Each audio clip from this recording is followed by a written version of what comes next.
Hello and welcome to a brand new video today. This is the Monte Carlo Rally WRC 2017 review. Sorry it is a bit late, as I said in the last video that I made on Monday. I've just come back to university and just kind of been doing a bit of work and bits and bobs at the start of term. It's always a little bit kind of hectic settling in back to the term, but hopefully more regular videos now, so let's get into it.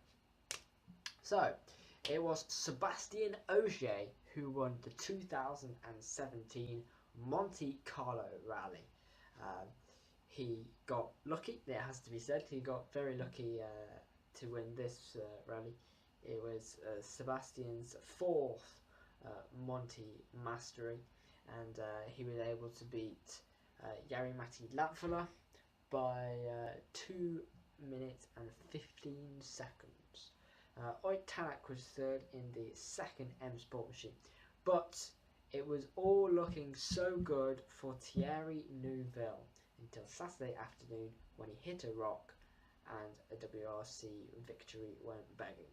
Neuville was able to get some reward from his efforts this weekend, as his great pace showed by winning the power stage by over 30 seconds. So Neuville had good pace, which should set us up for an awesome year. Someone who left Monte very disappointed was the other guy who I said in my preview video would be the one challenging for the championship, Chris Meeks. So neither of the guys who I said would be the championship challengers scored many points this weekend, which just shows how brilliant I am. But there we go. Further down the order, I just got it on the right here. Danny Sordo finished 4th, 5th was Craig Breen, 6th was Elvin Evans. Classified overall in 7th place was Andreas Mikkelsen. Despite being in WRC 2 this year, all the calamities, he was classified overall in 7th, and is 7th in the championship in WRC, which I think quite funny. Next is Jan Prokepi, who's also in WRC 2. Then it's Stefan Lefebvre, then Brian Boulier. Thierry Neuville is 15th, and 16th is Ulo Heineken. So yeah, also disappointing for Meek. Just run you through the power stage results. So Neuville won from Stefan Lefebvre, then it's Ulo Heineken. Elvin Evans was 4th, and 5th was Danny Sordo.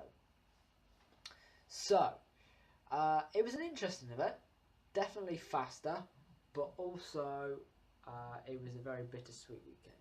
It was great once we got into it, but obviously I can't do this video without mentioning the fact that on Thursday, 1 week ago from when I'm recording this video, on the very first stage, Hayden Paddon half-rolled his Hyundai i20 and killed a spectator. It's just disappointing. No one wants to see this happening, but at the end of the day, we do know that motorsport is very dangerous, and that always has to be taken into consideration. You know, when going 200 miles an hour, you know, it's always that balance. Rallying is one of the most dangerous types of motorsport, because unlike Formula 1 or any other kind of track-based motorsport, it's on public roads, which don't have barriers, huge cliff faces.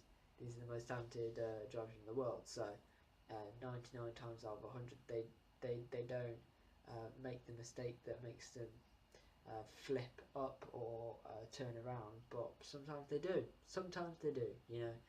We saw Neuville, he hit the rock, that was a mistake, and he got a puncture, but you know, Powder made a mistake also, and he didn't lose his own life, but he caused someone else to lose their life. So yeah, very sad, very sad, you know, as a result of that. But on the positive note, you know, WRC is back. It's back in terms of its competitiveness. It's back. The cars look aggressive. It's fast. Monte was just a flavour.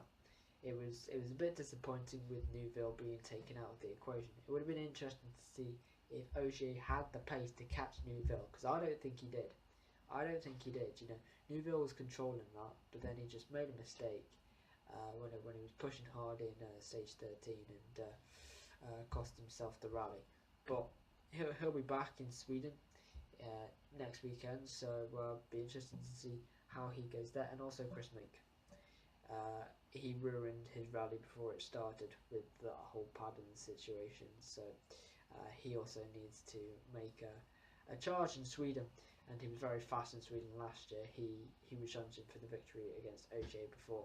Again, he damaged his suspension on a block of ice, which ended his chance. So watch out for Neuville and Meek in Sweden, but that's pretty much it.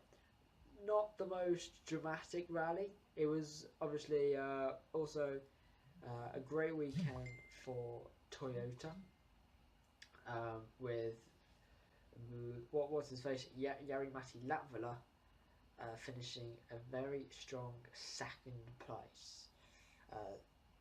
Third, Oitanak, his first podium in WRC, so that's awesome for them. So yeah, that's about it. Thank you very much, and goodbye.